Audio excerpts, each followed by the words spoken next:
നമസ്കാരം. CK പത്മനാഭൻ BJPയുടെ സമുന്നതനായ നേതാവ് ആഞ്ഞടിക്കുകയാണ്. കേരളത്തിലെ BJP നേതൃത്വത്തെ മാത്രമല്ല കേന്ദ്ര നേതൃത്വത്തെയും ആഞ്ഞടിക്കുകയാണ്. അദ്ദേഹം ആദ്യത്തെ വെടി പൊട്ടിച്ചിട്ടുള്ളത് സുരേഷ് ഗോപിക്കെതിരെയാണ്.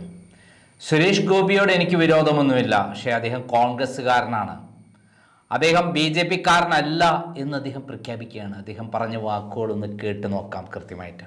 സുരേഷ് ഗോപി ഒരു BJP നേതാവാണെന്ന് പറയാൻ സാധിക്കില്ല, BJP പ്രവർത്തകനാണെന്ന് പറയാനും സാധിക്കില്ല. കാരണം സുരേഷ് ഗോപി വന്ന ഒരു പശ്ചാത്തലം സിനിമാ രംഗത്തു നിന്ന് വന്ന ഒരു വ്യക്തിയാണ് അദ്ദേഹം. ഇപ്പോൾ എന്തായാലും ഞാൻ ഒരു ഉദാഹരണം പറയും. ഇപ്പോൾ സുരേഷ് ഗോപി പറഞ്ഞു ഇന്ദിരാഗാന്ധിയാണ് ഇന്ത്യയുടെ മാതാവ് എന്ന്. നമ്മൾ ഭാരത് മാതാ കി ജയ് എന്ന് വിളിച്ച് നടക്കുന്ന ആളുകളാണ്. അപ്പോൾ അദ്ദേഹത്തെ പറഞ്ഞപ്പോൾ അദ്ദേഹത്തെ കുറ്റപ്പെടുത്താൻ ഞാൻ തയ്യാറല്ല. കാരണം അദ്ദേഹത്തിന് അങ്ങനെ പറയാൻ സാധിക്കും. അദ്ദേഹത്തിന് ആ ഒരു ചരിത്ര ബോധം മാത്രമേ ഉള്ളൂ.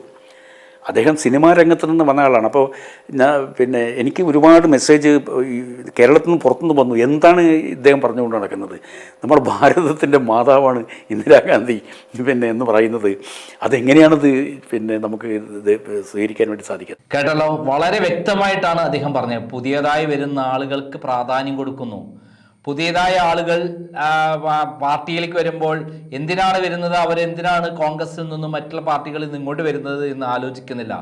അവർ അധികാര രാഷ്ട്രീയത്തിൻ്റെ അപ്പക്കഷ്ണം തിന്നാൻ വേണ്ടിയാണ്, ആ രുചിക്കാൻ വേണ്ടിയിട്ടാണ്. ഏറ്റവും എളുപ്പവഴി കേന്ദ്രത്തിൽ ഭരണമുള്ള BJP ആണെന്ന് അറിഞ്ഞുകൊണ്ടാണ് ഇവിടെ കയറിക്കൂടുന്നത്.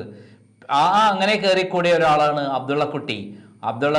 കേരളത്തിൽ BJPക്ക് എന്ന് ഗുണം ചെയ്തിട്ടുണ്ടോ എന്ന് ചോദിച്ചാൽ ഒന്നുമില്ല. എന്നാൽ അബ്ദുള്ളക്കുട്ടിക്ക് ഗുണം ചെയ്തിട്ടുണ്ട്, ഗുണം കിട്ടിയിട്ടുണ്ട് എന്ന് അദ്ദേഹം ആഞ്ഞടിക്കുകയാണ്. അതും ഒന്ന് നമുക്ക് കേട്ട് നോക്കാം. AP അബ്ദുള്ള കുട്ടിയെ പോലുള്ള നേതാക്കൾ വന്നതുകൊണ്ട് ഏതെങ്കിലും തരത്തിൽ ഗുണമുണ്ടായിട്ടുണ്ടോ? തീർച്ചയായിട്ടും അദ്ദേഹത്തിനുണ്ടായിട്ടുണ്ട്. പാർട്ടിക്ക് ഏതെങ്കിലും തരത്തിൽ? പാർട്ടിയുടേതാണ് ഞാൻ പറഞ്ഞത്. അദ്ദേഹം വന്ന് അദ്ദേഹത്തിനെങ്കിലും ഗുണമുണ്ടായിട്ടുണ്ട്. അത് ഗുണമുണ്ടായിട്ടുണ്ട് അദ്ദേഹത്തിന്. അത് ഈ കോൺഗ്രസ് മുക്ത ഭാരതം എന്നൊക്കെ ഈ ആലങ്കാരികമായിട്ട് പറയാമെന്നല്ലാതെ അത് പ്രായോഗികമായി നടപ്പാക്കാൻ സാധിക്കില്ല. ഇപ്പോൾ കോൺഗ്രസിൻ്റെ സംസ്കാരം ഒരു പാർട്ടിയിലേക്ക് വന്നാൽ അതിൻ്റെ അർത്ഥം എന്താ? കോൺഗ്രസ് മുക്ത ഭാരതം ഒരിക്കലും ഉണ്ടാക്കാൻ സാധിക്കില്ല എന്നാണ്. ഈ കോൺഗ്രസ് എന്ന് പറയുന്നത് ഒരു ചരിത്ര പാരമ്പര്യമുള്ളൊരു പ്രസ്ഥാനമാണല്ലോ. അതിന് എനിക്ക് തോന്നുന്നത് അത്തരമൊരു സമീപനം പാടില്ല എന്ന്, ഒരു പാർട്ടിയിൽ നിന്നും മുക്തമായ ഒരു ഭാരതം എന്നുള്ള സങ്കല്പം പാടില്ല എന്ന് സംഘത്തിൻ്റെ സർസംഘചാലക് തന്നെ അഭിപ്രായം പറഞ്ഞതായിട്ട് ഞാൻ മനസ്സിലാക്കിയിട്ടുണ്ട്. ഇപ്പോഴ് ആളുകൾ BJPയിലേക്ക് വരുന്നത് BJPയുടെ അടിസ്ഥാനപരമായ ആദർശത്തിൻ്റെ പ്രേരണ കൊണ്ടല്ല. അത് നരേന്ദ്രമോദി അധികാരത്തിലിരിക്കുന്നു എന്നുള്ളത് കൊണ്ട് അധികാര രാഷ്ട്രീയത്തോടുള്ള അവരുടെ ഒരു അഭിനിവേശം, അതിനു വേണ്ടിയിട്ടാണ് വാസ്തവത്തിൽ വരുന്നത്. അല്ലാണ്ട് ഒരു ആദർശത്തിൻ്റെ പേരിലുമല്ല. അങ്ങനെയുള്ള ആളുകൾ BJPയിലേക്ക് വരുന്നു. ശരിക്ക് അങ്ങനെ വരുന്ന ആളുകളെ BJPയുടെ ഒരു അടിസ്ഥാനപരമായിട്ടുള്ള ചരിത്രവും സംസ്കാരവും ഒക്കെ അതിൻ്റെ അംശങ്ങൾ അവരിൽ സന്നിവേശിപ്പിച്ചിട്ട് അവർക്ക് പദവി കൊടുത്തു കൊണ്ടുവരണം. അതല്ലാതെ വരുന്ന സമയത്ത് അതൊരു തെറ്റായ സന്ദേശം കൊടുക്കും. എന്നാൽ ഇവിടെയുള്ള പാവപ്പെട്ട വർഷങ്ങളായി ത്യാഗം ചെയ്യുന്ന പാർട്ടി പ്രവർത്തകർ വിറക് വെട്ടികളും അതേപോലെ വെള്ളം കോരികളുമായി കഴിഞ്ഞുകൂടുകയാണ്. അവർ അന്നും ഇന്നും പല കേസുകളിലും പെട്ട് ഇവിടെ കഴിഞ്ഞുകൂടുന്നു. അവർക്ക് യാതൊരു അധികാരവുമില്ല, അവർക്ക് യാതൊരു വിലയുമില്ല. പാർട്ടി അണികൾ, അതായത് വർഷങ്ങളായി പാർട്ടി അണികൾ സമരം ചെയ്തിട്ടുള്ള നൂറുകണക്കിന് കേസിലെ പ്രതികൾ, അവർക്ക് വേറെ നേട്ടങ്ങളൊന്നും തന്നെയില്ല. നേട്ടങ്ങളുണ്ടാകുന്നത് പുതുതായി വരുന്ന നേതാക്കന്മാർക്കാണ്. കൃത്യമായി പറഞ്ഞാൽ അദ്ദേഹം നേരത്തെ പറഞ്ഞിരുന്നു, പത്മജ വേണുഗോപാൽ എന്തിനാണ് ഇതിലേക്ക് വന്നത്? അവരെ എന്നെ മാറ്റി നിർത്തിക്കൊണ്ട് പത്മജ വേണുഗോപാലിനെ കാസർഗോഡ് പ്രസംഗിക്കാൻ ക്ഷണിക്കുകയുണ്ടായി. അതായത് സമുന്നതനായ CKPയെ മാറ്റി നിർത്തിക്കൊണ്ട് പത്മജ വേണുഗോപാൽ, ഇന്നലെ വരെ BJPയെ തെറി പറഞ്ഞ പത്മജ വേണുഗോപാലിനെയാണ് കാസർഗോഡ് ക്ഷണിച്ചത്. എന്നാൽ കഴിഞ്ഞ കുറേ കാലമായി പാർട്ടി വളർത്തിയെടുക്കാൻ വേണ്ടി അഹോരാത്രം പ്രവർത്തിച്ച പാർട്ടി പ്രവർത്തകർക്ക് എന്ത് വിലയാണുള്ളത്? ഒരു വിലയുമില്ല. മാത്രമല്ല അവർക്ക് ത്യാഗത്തിനോ അല്ലെങ്കിൽ അവർ കഷ്ടപ്പെട്ടതിനോ ഒരു പ്രതിഫലം പോലും പാർട്ടിയിൽ നിന്ന് കിട്ടുന്നില്ല. പാർട്ടിയോടുള്ള വിധേയത്വം, പാർട്ടി വളരാനുള്ള ആഗ്രഹം, അവർ പല കള്ളക്കേസുകളിൽ കുടുങ്ങിയിട്ട് പോലും ഇതാണ് അവസ്ഥ. അതെ, പാർട്ടിയിൽ കഷ്ടപ്പെട്ട് ത്യാഗം ചെയ്ത നേതാക്കന്മാർ അവർക്ക് സ്ഥാനങ്ങളോ മാനങ്ങളോ കിട്ടുന്നില്ല. പകരം പുതുതായി വരുന്നവർക്ക് എല്ലാം നേടുന്നു. അവർ പുതുതായി എല്ലാം നേടുന്നു. അവർക്ക് അധികാരത്തിൻ്റെ അപ്പകഷ്ണം രുചിക്കാൻ പാർട്ടി നേതൃത്വം വേണ്ട ചെയ്തു കൊടുക്കുന്നു. പിന്നെ എങ്ങനെയാണ് ഇവിടെ പാർട്ടി വളരുക എന്നുള്ളതാണ് CK പത്മനാഭൻ ചോദിക്കുന്നത്. ആയിരക്കണക്കിന് സാധാരണ പ്രവർത്തകരുണ്ട്. എപ്പോഴും ഈ പിന്നെ വെള്ളം കോരികളും വിറക് വെട്ടികളുമായിട്ട് നിൽക്കാൻ വിധിക്കപ്പെട്ടവരാണ് എന്നുള്ള ഒരു തോന്നൽ അവർക്ക് വരും. അങ്ങനെ വന്നു കഴിഞ്ഞാൽ അത് പാർട്ടിയുടെ വേരുകളെ ബാധിക്കുന്ന ഒരു വിഷയമായിട്ടാണ്.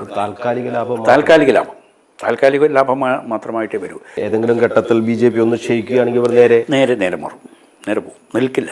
കാരണം അത് പിന്നെ ഇപ്പോഴത്തന്നെ ഈ ചാഞ്ചല്യം കുറച്ച് ആളുകൾക്കൊക്കെ ഉണ്ടാവും.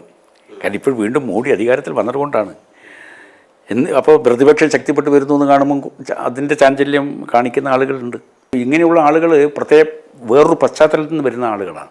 അവരെ എഴുന്നള്ളിച്ചുകൊണ്ട് നടക്കുക എന്നുള്ള ഒരു ദുർവിധി നമ്മളെ ആത്മാർത്ഥതയുള്ള ഈ പാർട്ടി ഒന്നുമല്ലാതിരുന്ന കാലം മുതൽ ഇതിനു വേണ്ടി നിരന്തരമായി പിന്നെ വേർപ്പൊഴുക്കി രക്തം കൊടുത്ത് പണിയെടുത്ത് ക്ഷീണിച്ച് നിൽക്കുന്ന ആളുകൾക്ക് കൂടുതൽ ഒരു പ്രഹരം കൊടുക്കാൻ പാടില്ലല്ലോ. ഇതേപോലെ തന്നെയാണ് മുസ്ലിം സമുദായം എന്ന് പറഞ്ഞാൽ ഇവിടെ വേറിട്ട് നിൽക്കാൻ പറ്റില്ല. അവര് വർഷങ്ങളായി ഇവിടെ ജീവിക്കുന്നവരാണ്.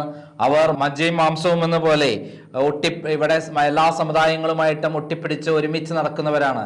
അവർ മോശക്കാരാണെന്ന് ചിത്രീകരിക്കുന്ന സമീപനം മാറണം. മുസ്ലിങ്ങൾ എല്ലാവരും തീവ്രവാദികളാണെന്ന് പറയുന്നത് നിർത്തണം.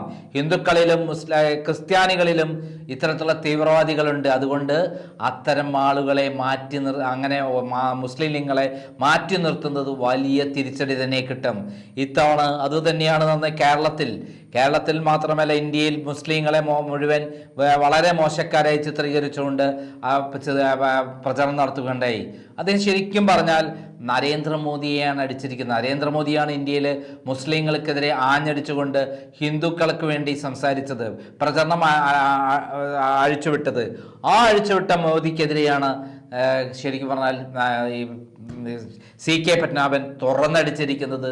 അതേ കേന്ദ്ര നേതൃത്വത്തെയും കേരള നേതൃത്വത്തെയും ഒരേപോലെ അടിച്ച് കശക്കിയിരിക്കുകയാണ് CK പത്മനാഭൻ. അതേപോലെ പിണറായി വിജയൻ, നമുക്ക് അതൊന്ന് കേട്ടു നോക്കാം. അദ്ദേഹം പറഞ്ഞ ആ ഭാഗങ്ങളൊന്ന് കേട്ടു നോക്കാം.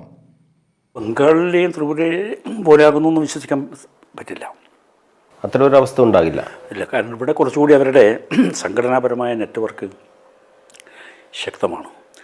പക്ഷേ ഒരു കാര്യമുള്ളത്, ഈ ധാർഷ്ട്യം എന്നുള്ളത് ഒഴിവാക്കിയിട്ടില്ലെങ്കിൽ ജനങ്ങൾ വെറുക്കും. ജനങ്ങളെന്ന് പറഞ്ഞാൽ CPM അണികൾ തന്നെ വെറുക്കും. ഇപ്പം BJPയുടെ ഒരു അടിത്തറ എന്ന് പറയുന്നത് കൃത്യമായിട്ടും അത് ഹിന്ദു വിശ്വാസമുള്ള ആളുകളുടെ അതാണ് അടിത്തറ. പക്ഷേ അടിത്തറ കൊണ്ട് മാത്രം കാര്യമില്ല.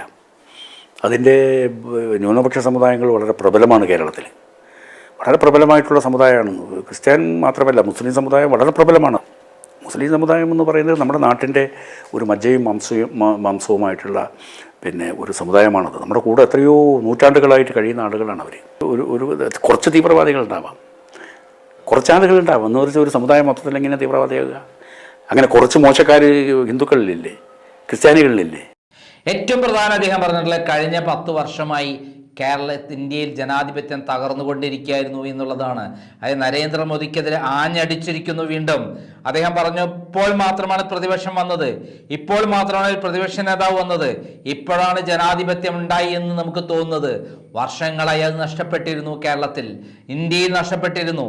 ആ നഷ്ടപ്പെട്ട ജനാധിപത്യം തിരിച്ചു വന്നിരിക്കുന്നു എന്നുള്ളതാണ് ഏറ്റവും വലിയ സന്തോഷകരമായ കാര്യം എന്നുകൂടി പറഞ്ഞത്. അതായത് CK പത്മനാഭൻ തുറന്നടിച്ചിരിക്കുകയാണ്. ശക്തമായൊരു പ്രതിപക്ഷം പാർലമെൻറ്റിൽ വന്നു എന്നുള്ളതാണ്.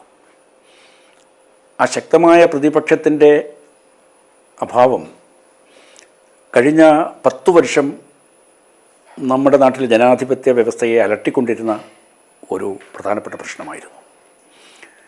പാർലമെൻ്ററി ജനാധിപത്യത്തിൽ ഏറ്റവും പ്രധാനപ്പെട്ട 2 ഘടകം എന്ന് പറയുന്നത് ഒന്ന് ശക്തമായ ഭരണപക്ഷവും അതോടൊപ്പം ശക്തമായ പ്രതിപക്ഷവുമാണ്.